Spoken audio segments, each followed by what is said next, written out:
तो आ, सी, आ और एक्स।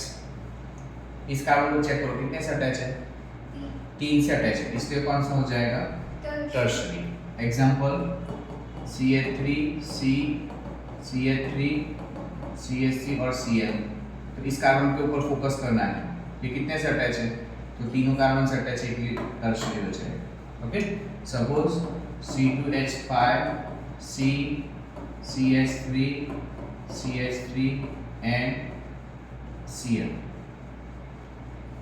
तो ये कार्बन कितने से अटैच है, 3 कार्बन से ही अटैच है, तो ये क्या रहेगा आपका टर्शरी।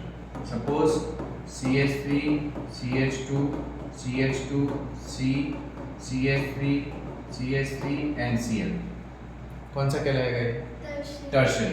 क्योंकि ये कार्बन आप देखोगे तो कितने से अटैच है, क्योंकि 1 2 3, मतलब शॉर्ट में अब यहाँ क्या लिखना है, CX।